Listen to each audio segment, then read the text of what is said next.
Hello and welcome back to The Myth Within. I'm Dr. Tom, and I really want to welcome you back and say thank you for stopping by and listening today. Today I'm going to continue my exploration of the North Wind and Sun, and I'm doing this because there's a lot of archetypal themes here that could really move us developmentally from a psychological perspective.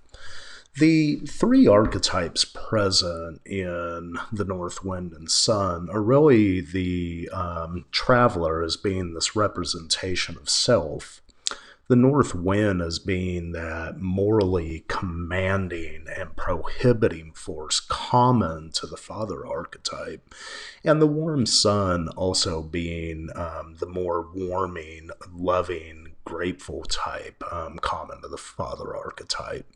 Now, we get these themes of archetypes as being representations, really, of paradoxes that are common in life, whether it be night and day, black and white, warm and cold, holy and evil. Life, we end up judging life in a number of ways by the opposites that are present. And so this is a figment of consciousness. Now, the North Wind and the Sun actually represent the opposite sides of the same coin. They're both this father archetypal energy. The North Wind is commanding, and he's boisterous, and he's blowing at the traveler here, howling winds trying to tear at his cloak to force him to take it off. But as you know, and anyone may have known that has ever lived through a storm, the more the wind howls, the tighter we hold on to that protective force that nurtures us.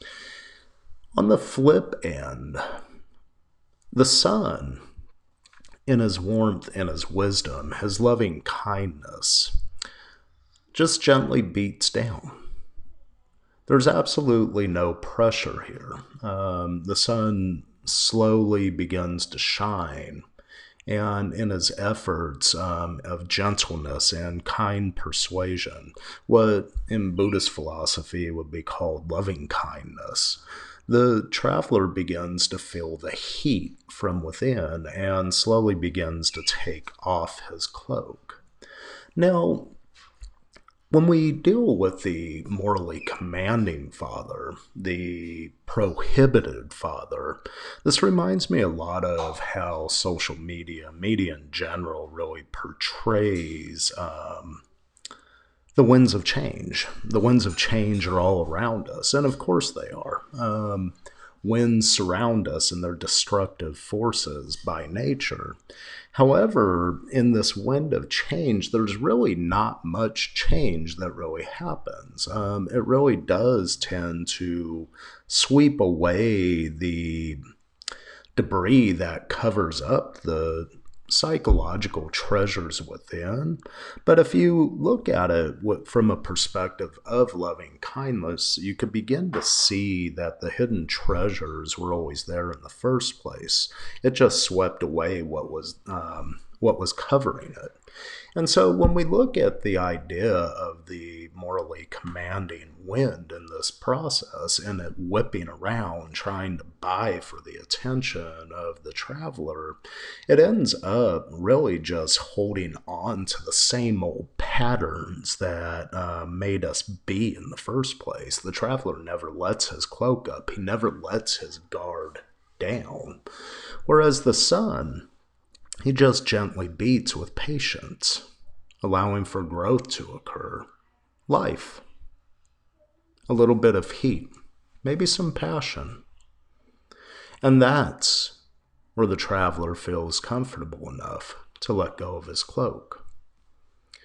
This has been an exploration of two sides of the father archetype. We will continue our delving into this myth a little bit more tomorrow. But until then, I want to wish you namaste, my friends. And may peace and blessings find you as you advance confidently in the direction of your dreams. If you like, leave a reply and let me know questions that you would have. I'd be happy to answer them in my next podcast. Thank you, and goodbye.